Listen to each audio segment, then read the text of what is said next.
नमस्कार दोस्तों, मैं चंदन सिंह नेगी स्वागत करता हूं आप सभी का हमारे YouTube channel tour guide with Negi ji में। दोस्तों, आज के हमारे इस वीडियो में हम आपको देंगे बद्रीनाथ धाम की कंप्लीट डिटेल्स कि आप यहां पे कैसे पहुंच सकते हैं, कितना खर्चा आएगा, यहां पर कब आना चाहिए और किस तरीके से आप यहां सबसे सस्ते में पहुंच सकते हैं। इससे पहले हमने केदारनाथ धाम की कंप्लीट डिटेल का वीडियो भी बनाया हुआ है, जिसका लिंक मैंने नीचे डिस्क्रिप्शन बॉक्स में दिया है। केदारनाथ धाम की डिटेल्स पाने के लिए आप उस वीडियो को भी देख सकते हैं। दोस्तों, बद्रीनाथ धाम भगवान विष्णु का हिमालय की गोद में स्थित एक पवित्र धाम है। ये मंदिर उत्तराखंड के चमोली जिले में पड़ता है और भारत के 4 प्रमुख धामों में से भी एक है। यहाँ पर हर साल मई से लेकर नवंबर तक दर्शनों के लिए लाखों श्रद्धालु आते हैं।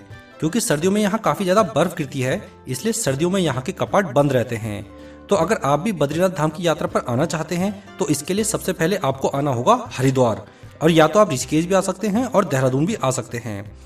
वैसे सबसे ज्यादा श्रद्धालु हरिद्वार और ऋषिकेश से ही इस यात्रा को करते हैं।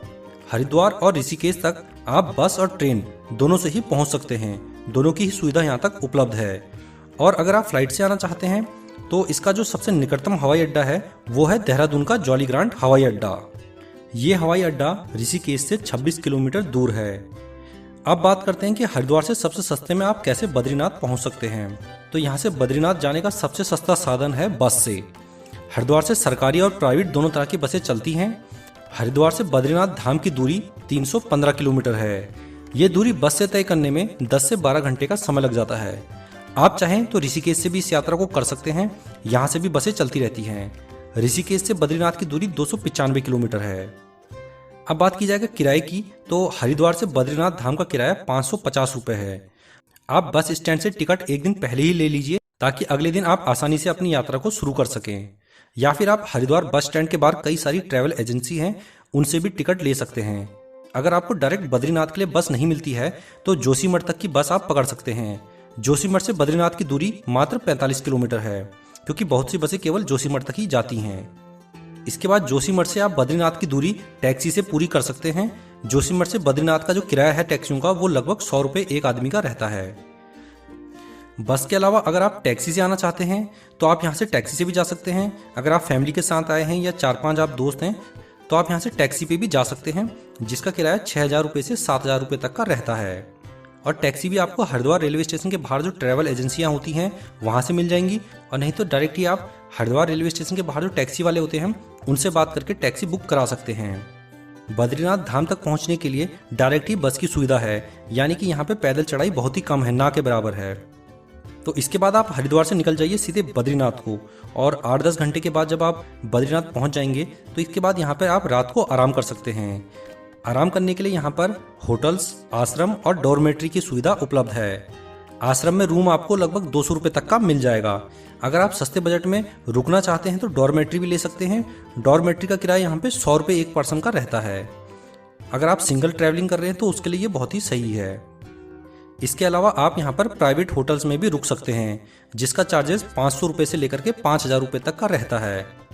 अब अगर खाने पीने की बात की जाए तो यहाँ पे जो खाने का चार्जेस रहता है वो 80 रुपये से लेकर 200 रुपये तक का आपको थाली मिल जाएगी। क्योंकि बद्रीनाथ धाम में केदारनाथ धाम की तरह चढ़ाई नहीं है, तो इसलिए आपको जो यहाँ पे घोड़े खच्चर का किराया है वो आपका बच जाता है। रात को बद्रीनाथ धाम में आराम करने के बाद आप अगले दिन सुबह बद्रीनाथ जी के दर्शन करने के लिए पहले तप्त कुंड में स्नान कर लीजिए। ये एक गर्म पानी का कुंड है जिसमें प्राकृतिक रूप से गर्म पानी निकलता रहता है। इसके बाद आप भगवान बद्रीनाथ जी के दर्शन कर सकते हैं। अब जानते हैं कि यहाँ पे आने का सबसे सही समय कौन सा रहता है। तो दोस्तों, बद्रीनाथ जी के कपाट मई से लेकर नवंबर तक ही खुले रहते हैं, लेकिन मई और जून में सबसे ज्यादा भीड़ यहाँ पर आती है। उस समय आपको यहाँ पर हर चीज महंगी मिलेगी। जून से लेकर अगस्त तक यहाँ पर बरसात रहती है, जिस कारण रास्ते बहुत ही खतरनाक हो जाते हैं। इसलिए सबसे अच्छा रहेगा कि आप सितंबर से लेकर नवंबर तक के बीच में यहाँ पर आएं। उस समय आपको यहाँ पर हर चीज सस्ते में मिलेगी और आप दर्शन भी अच्छे से कर पाएंगे।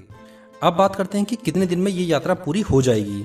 तो दोस्तों, कम से कम 3 दिन में ये यात्रा पूरी होती है। लेकिन अगर आप बद्रीनाथ धाम के आसपास के प्रसिद्ध स्थानों पर भी घूमना चाहते हैं तो ये यात्रा 4 दिन में पूरी होगी।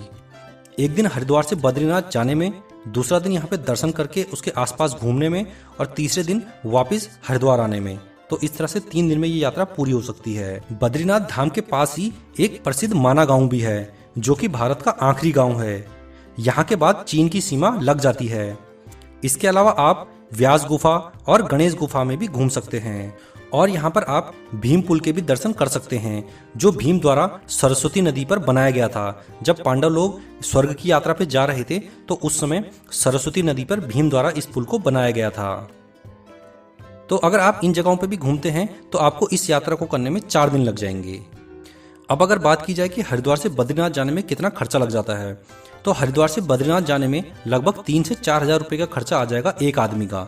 ये 4 दिन का खर्चा बता रहा हूँ, यानी 1 दिन आने का, 1 दिन जाने का और 2 दिन वहाँ पे रहने का। तो इस तरह से आप यात्रा कर सकते हैं बद्रीनाथ धाम की। तो आशा करता हूँ आपको बद्रीनाथ धाम की कंप्लीट डिटेल्स मिल गई होगी।